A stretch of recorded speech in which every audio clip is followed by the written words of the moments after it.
Hello and welcome back to another episode of the Bunch of Nuts podcast. This is Dan. I'm here with Big Cass. Unfortunately, Buckeyes did not get it done. Lost by one to Oregon. Cass, I know we're fired up. We're just kind of jumping right into this. Where did it go wrong? Where did this go wrong? Defense. Okay, yeah, I I agree. mean, I mean the I wouldn't say total lack of pass rush, but we did not go home. We let Dylan Gabriel just cook us. Um, just I think I after watching it for the second and third time, and I've texted you this as well. I don't think it's the players I agree.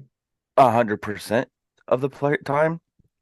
I think there's a lot of scheme issues. I also think there is a lot of issues with the players like as well and different situations of different areas. Um, I think especially in that 3rd and 8 where Denzel gave up that huge touchdown to Evan Stewart, we we rushed Caleb Downs and Sonny Styles and we dropped back all four offensive linemen. And I The don't defensive care. lineman, yeah, insane.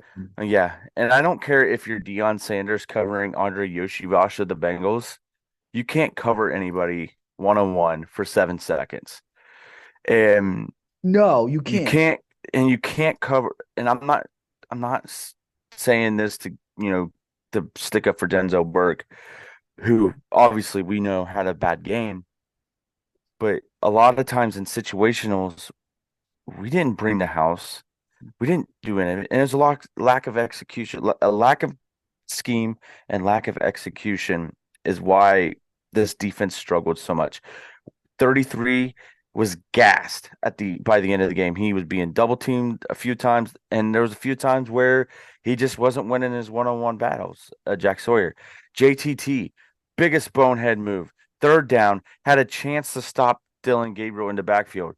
What's he do? He makes the biggest defensive end mistake of all time, and he goes right to the running back. Yeah. I played defensive tackle slash defensive end. I wasn't a starter. I was a JV guy. But even then, I knew that on an option play, my job was the quarterback. Yep, absolutely. Um, Caleb Downs, fantastic player, phenomenal player, probably the only bright spot of that defense. I think I even thought Sonny Style, I thought our linebackers had a decent game too. I thought okay, the defense. I got to address the elephant in the room. Obviously, I have Twitter people on Twitter coming at me for the Denzel Burke posts Yeah, about him getting cooked. Denzel got cooked. he did. Denzel played the worst game I've ever seen him play, and I mean this like because I want him to succeed. He's got to find it, man. He's got to He's a great player. He He's had one, he's he's no, had, he's a good player. He's not a great player. He's a good player right now. He can be great, and he needs to find his range. I think he needs to find his cushion, I guess, as a corner. that, I that think one touchdown he gave up to Tez, was it Tez Johnson? The coverage was there. You just got to win that 50-50 ball. his cushion though, his cushion, he needs to start bailing a little earlier. And even on, I forgot, I think it was like a 3rd down. There was a play where it was like Hancock. Downs and it looked like Burke all on the same side, and it looked like they were almost in zone. And Burke was the one who kind of looked lost in the zone. He just looked lost out there. And then when it was the tackling and stuff, I know he's gonna bounce back. I do I'm too. not that concerned. I'm just more disappointed. And I'm disappointed for him. I'm disappointed how he, you know, I felt like the effort wasn't there too. In the second half, he looked gassed, and I'm just shocked because you look at the snap counts, and 11 Warriors does this after every game. Jermaine Matthews only played special teams. They didn't even let him get one snap at corner. That's insane to me. Caden Curry, I think he played what, like 5 or 6 snaps. He had a tackle for loss. And like it's just the coaching staff, they need to rotate the guys. It's They the we have the coach talent. the coaching staff needs to come when it comes to defensive. The three of them need to come together and figure out a plan for this defense. They do. And I'm sorry if What's the point? Jim Knowles wants the jack position, we have three guys that can play that position. We need Jim Knowles needs to step in and say, "This is my defense. I understand Larry Johnson wants the four-man rush at all times, but we need to get by getting to the quarterback, you need to have that jack position. I don't care. Brother, I ask a question. What's the point of a 4-2-5 defense if we constantly get beat deep? Why does Jim Knowles, he loves to place all these safeties, and yet there's never a freaking safety over the top on these corners to like clean it up if they get behind him. It's like we have like three safeties on the field at once, and there's never a safety deep. It's What? be It's I insane. think and I think a lot of it is when you want to play, and you know this as a DB, when you want to play press man, you have to get after the quarterback. You have to send somebody after the quarterback. You do. You can't play press man and then drop all four No, linemen back. no. That that's where I say that is why Denzel Burke got cooked. I agree, and it was not all on him. I do think though the coaching, and this is where I'm disappointed because the coaching staff let the poor man get exposed, Yeah, and they didn't make any adjustments. They didn't try to help him out. It was, and it was it, and he got cooked in the first half, and yeah. they came out and they were still attacking him in the second half, and it just annoys me that Ohio like this coaching staff they didn't try to protect him. And that's what has me fired up. Yeah. I mean, I thought every ball that went to Davis and Ibn way was shut down. Uh, Aben Nosen, he played, I thought, I mean, I don't Well, think he I also was playing pissed off because he got spit in the face, but know, but I mean, off the top of my head, I don't really remember him letting up a single catch to his side. I Um, don't think so. I don't think so. There might have And been the only time they really got cooked over the middle was because the safety was out of position. yeah. No, I thought Downs played great. He was really keeping the defense together. Yeah. I thought Igbinosun was locked I thought down. Sonny Styles played pretty well.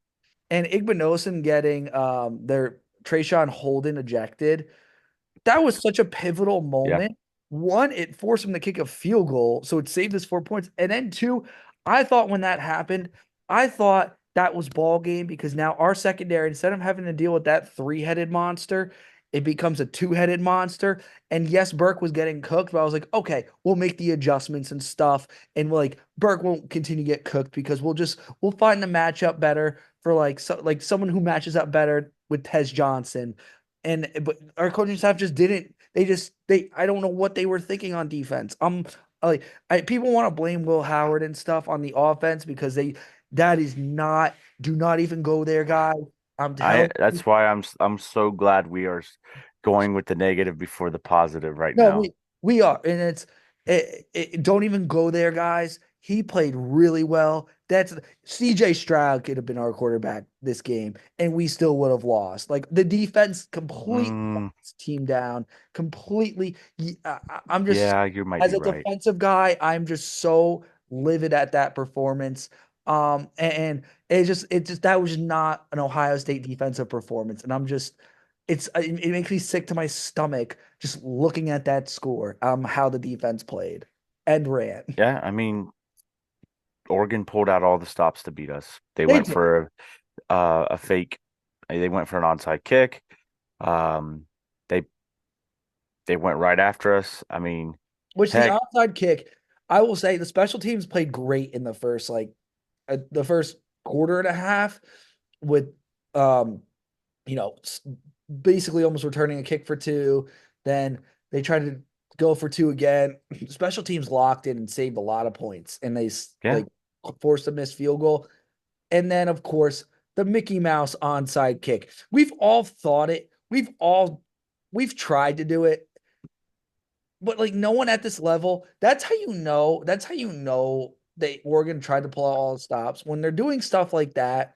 That isn't really football. Like no D1 coaches they're calling Dan Lanning a genius, but if he goes to do that in the playoff and he's playing like an SEC team, they're gonna catch the ball. I don't know why that happened to us. That would only happen to the Ohio State University. Hmm. And I look at it this way too. When you're going back to the defense on that last final drive that Oregon scored, why was Tyleik Williams and Jack Sawyer on the sidelines? Your Yeah. best two run defenders, where the running back went right down the field and ran the ball. But for positive notes, we got to go on positive now. We Positive. have to positive. The offense was great. I thought the Oh, yeah. offense outside of the bad snap, and that was not Seth McLaughlin. That was just I would blame it on the Autzen Stadium crowd. I would blame it on Will I Howard trying to make a play at the same time. Will Howard, I will say this. He played very well. Oh yeah, he But did. my one thing was I think he was trying to do too much at the end. I think I think he kind of got away from his game where, he said, "Oh, my job is just to get these guys the ball."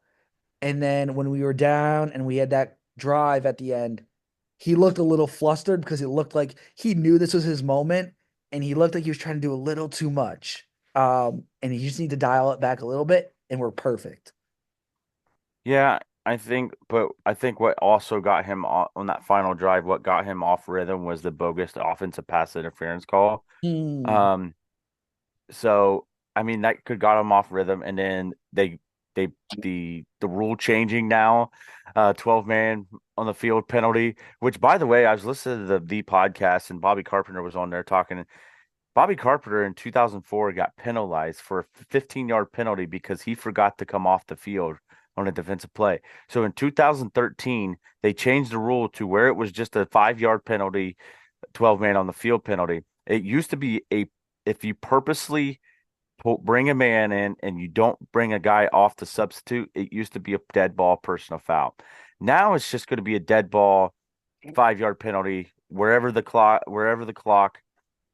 because they changed the rule wherever the clock was. So we would have got our 4 seconds back. Yeah, so I wish, brother, and this is Monday morning quarterbacking, obviously at its finest. I wish Will Howard pulled the Aaron Rodgers. I wish he recognized that they had 12 men and he just took a deep shot right there. I don't know if we complete it, but I think it would have been a better strategy than just kind of throwing a little bit underneath and hoping Jaden Fielding makes a 45-yard field goal. I would have liked to take a shot deep. And if Jeremiah or Emeka come up with it and it's inside the 10, we have the timeout. It's with 10 seconds left. Ball game. Yeah. Does suck that we lose All-American left tackle Josh Simmons, but I thought Zen Mihalski came in and played pretty well, pretty A, solid. a pleasant surprise. Pro Football Focus did not do him justice because I think because he didn't play a full game and he got the one false start. Other than the false start, I thought we were I mean, running. he got beat on one of the plays, but I mean, that's here or there. He got thrown in a moment, that he probably wasn't expected. But They I can thought work. he We can work with it 100%. Yeah, I mean, yeah, we got to get that running game going and better in the second half, which I'm fine with. I thought Quinshawn and Trey ran hard. I thought throwing a Mecca in the backfield as well is, and then Jeremiah Smith is just a dude. He's just a dude. Um, I can't wait to see a little bit more Bennett Christian. I think you're going to see a lot more Bennett Christian and to help Zen Mikowski in the run game. G. Scott Jr. Played well other than the false Very start. well. Three Very catches, well. 46 yards. But Uh, how many false starts did we get called and our dude didn't even move? a lot, man. I look, At I least three. I find it hard to believe the noise was that bad. I know the Uh, atmosphere looked good. I don't. I think there was something up with the refs. That's all I'm gonna say. Yeah, I don't know. It's fishy. Ho- However, we have to move on. Like we were saying off air, we take our scarlet and gray blinders off. That was a great game. Great game. Oh, phenomenal game. It had everything. It was a fun game to watch, just a great game to watch. And at the end of the day, because of the 12-team playoff, it doesn't kill the season. Honestly, nothing really changes about the season. win out, obviously. We want to beat Penn State. They're number three. Surely they're going to lose this week because they lose the week before every time we play them. Um, And every time a team that goes toe to toe with us, the very next week they lose to. so is And tomorrow night, Oregon plays Purdue at Purdue, West Lafayette. I don't think it's going to happen, but how funny would that be? How hilarious would that be? it would be hilarious, but it would suck for Buckeye fans. No, it wouldn't. Well, yeah, I mean, and I also think, I mean, I, regardless win or lose, this is a much needed bye for the Buckeyes. It's going to be definitely interesting to see how they come out next week, but I feel they're going. This could be a different team next week. When we obviously when we preview the Nebraska game, but there is a great slate of college good games on next week. There's a good slate of games on this week. That's what Um, I meant this week. Yeah, Real quick, Cass, are we handing out Buckeye leaves? It's a loss. I don't know if I don't think we've ever handed out Buckeye leaves on a loss. we don't. Okay, no Buckeye leaves this week. Loss. If we want to, Will Howard, Emeka Buka. If we did it, like I'm not going to make the graphic. Will Howard, Emeka Buka, Jeremiah Smith, and Caleb Downs. I go Davison Igbinosun. Yeah, those five right there. Yeah. Yeah, Yeah. Yeah, I would say, I mean, look, we're not making the graphic. We lost. So no Buckeye leaves this week. yeah. So More pats on the back, those five. Good job. so good games on this week. This week, obviously Ohio State's not playing. Um, I mean, I'm down to make my start making picks already. Let's do it. This one's kind of sneaky. It's at Louisville, high noon. Miami travels to Louisville. Miami's a 5-point favorite. Um, I think Louisville will play them tough, but I like the Hurricanes. I like Miami. I'm gonna take Louisville here, bro. Um, This is the typical letdown Miami letdown game. yeah, this screams letdown for Miami. And this is a home for Louisville. And they need this. I'll go with Louisville. I'll take the points. On Big Noon kickoff, first time since maybe 2020 since Big Noon's been to Nebraska, Indiana. I mean, for Indiana, that's not involving Ohio State or Michigan. Nebraska travels to Indiana. Indiana's a 6.5-point favorite. I like Kirk Kennedy, but something tells me Nebraska's going to win this game.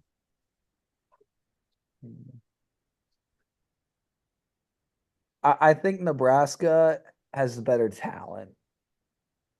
And I think Indiana's gotten kind of pretty lucky with their schedule. They They've played, gotten cocky too. I mean, their schedule's kind of a joke. It's Oh FIU, yeah, Western Illinois, UCLA, Charlotte, Maryland, and they've given Northwestern. up a lot of points too. Nebraska's by far the best team they would see up to date. I agree with you. I'm gonna go with Nebraska with the points. I feel like that makes too much sense. And I feel like Nebraska's stronger in the trenches, and then they have the quarterback. Um, yeah, I'll go Nebraska. All right, 3:30, Michigan at Illinois. Uh, did you see Illinois' uniforms for this? Are they black? No, they're back in the day. Um, yeah, I'm gonna send it to you. Hold on, I'm pulling it up. Really? Celebrating the 100th year of college football. I think Oh, red. those are sick.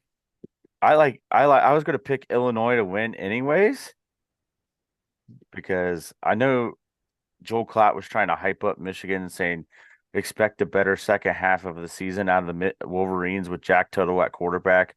But I like Illinois plus 3.5. Hey, what's his name? The quarterback for Illinois, Luke Altmaier. Like everyone loves him in Champaign, man. He's a good player. He's really kind of turned it around this year. 14 touchdowns, one pick. He's balling, bro. He's balling. I'm gonna go with Illinois too. All right, the two big SEC games. And I am so glad these games aren't on at the same time. How about you? Me too. Alabama, Tennessee at 3:30. Alabama's a 3-point favorite over Tennessee. I still think Alabama's going to win this game, but in betting odds, I'm taking Rocky Top. I'm with you. I hate to be the same. I just think Bama they've been kind of exposed lately. Tennessee, yeah, they're coming off that loss, but they were in Ark. They went to Arkansas, and that was a tough place. Um, So obviously, the next game is Texas and Georgia.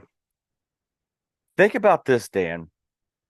Tennessee, Alabama, and Georgia has the potential of two of those three teams have two losses. missing the playoffs Yeah, after this weekend. insane. I like Texas to beat Georgia, by the way, at Texas. I'm gonna go with Georgia because, and it has nothing to do with Texas really.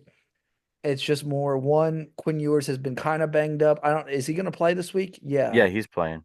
he's playing. He's still been banged up, and I just think Kirby after the loss to Bama, I don't want to know what he's done or said to that locker room. I'm actually very Dude, he shoved the Mississippi State quarterback, exactly. and So nobody's saying anything. That Woody Hayes got fired. yeah, I think Kirby's on a warpath right now. And I think it's gonna be a bad day to be Texas. I honestly, this is my bold prediction. What's the line on this? 5. Is Georgia +5? Yes. I would like this is my degenerate bet of the week. I haven't done one of these. I would do something like Georgia -10. Find an alternate line because I feel like Georgia's going to somehow beat the brakes off Texas. And it's not going to, like, this is a game that we think should be good, and it's not going to be good for some reason. It's going to be a dog game. Um, and then I would expect Carson Beck to have a really good game. And I don't think he's a Heisman candidate, but like this is the game where like he kind of will He re sneaks back in. he sneaks back in, yeah. All right, I got a couple games here for you to just keep an eye on. LSU at Arkansas. LSU is only a 2.5-point favorite. Notre Dame at Georgia Tech. Notre Dame's a 9.5-point favorite. That's gonna be a good one, honestly. That's gonna be a Can't good one. Kansas State at West Virginia. Kansas State's a 2.5-point favorite. Did you hear what West Virginia's coach said over the weekend? Saying, Oh, "I hope you guys had fun." hope you guys had fun. And then they asked him, "Oh, what like why do you guys come to the game? Like why should the fans like waste their time?" He's like, "Oh, it's fall weather. It's beautiful. You can come drink or something." He said, And then tomorrow night, there's two games: Oregon at Purdue, and then Oklahoma State at BYU.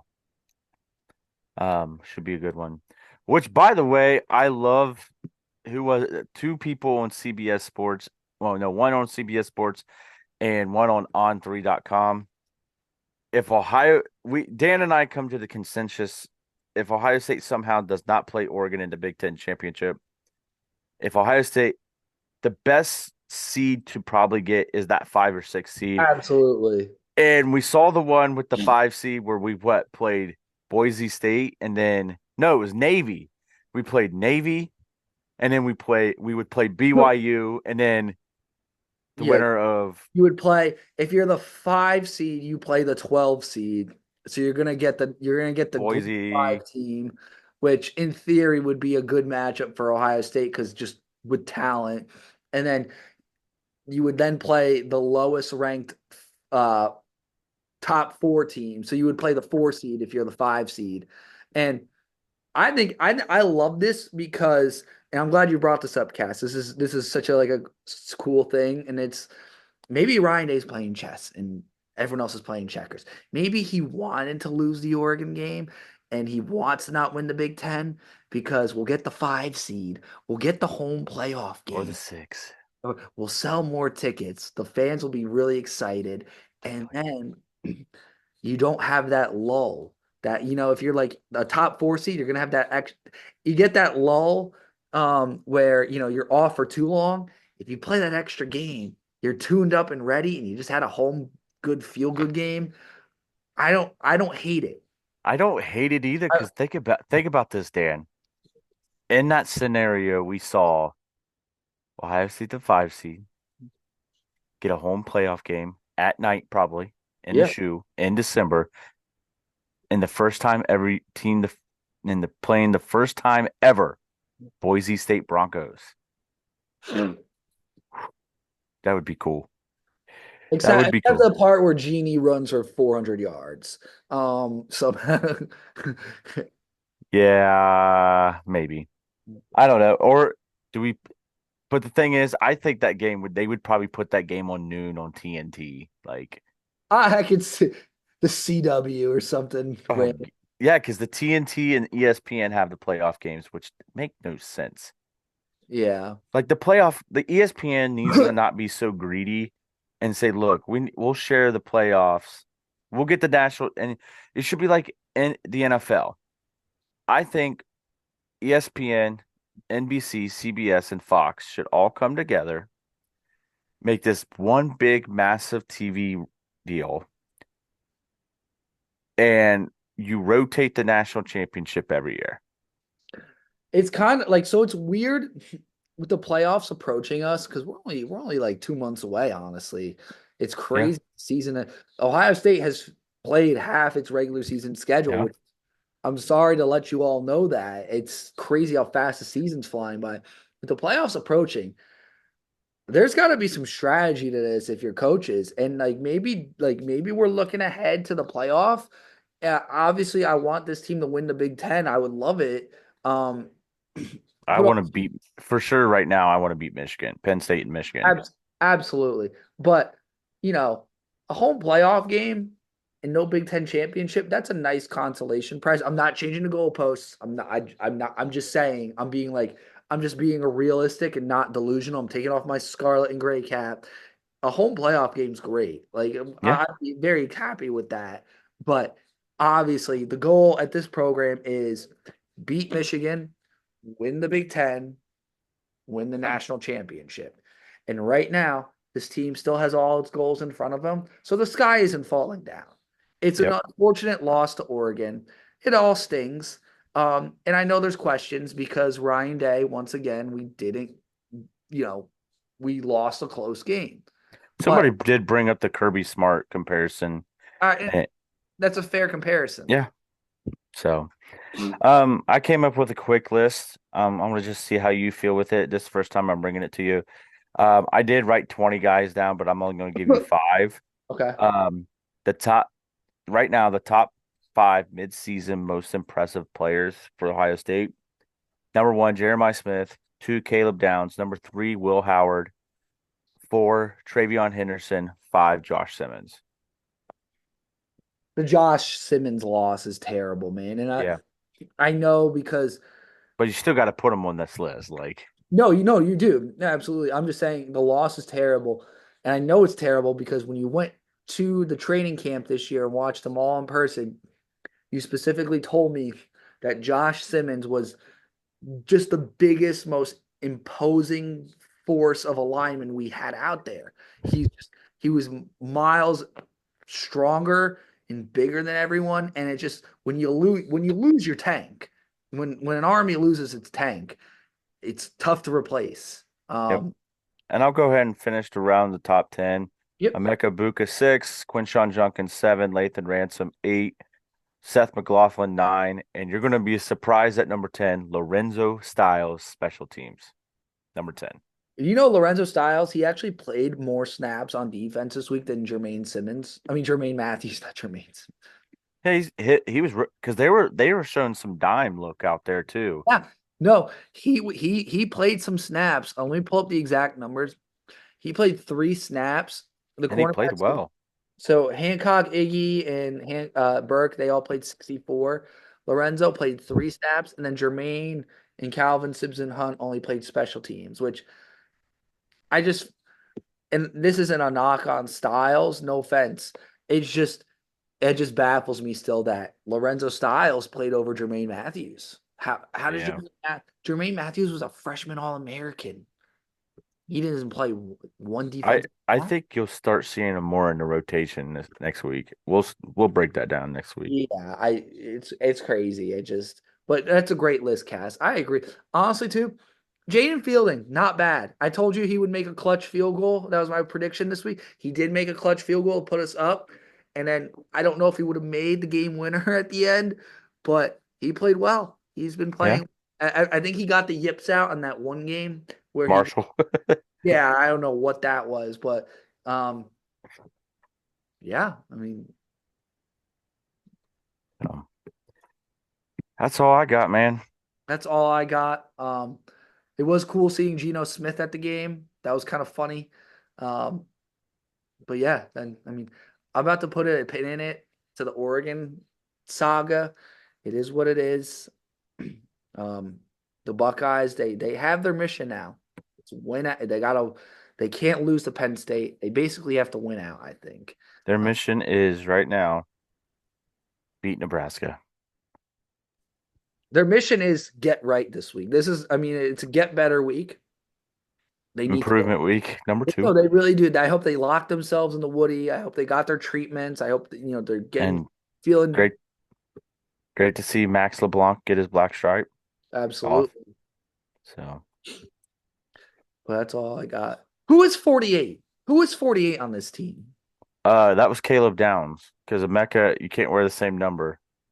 48? No, you can't wear the same number.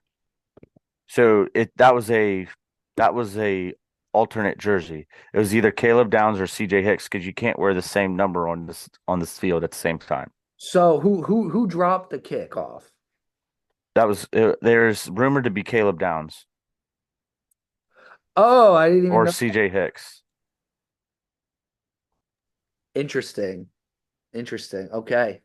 But all right, that's all I got. That's all I got too. So thank you everyone for listening to another episode of the Bunch of Notes podcast. Have a great bye week. We'll be back next week. No episode Sunday. We'll be back next Wednesday to preview Nebraska. Go Bucks. Go Bucks.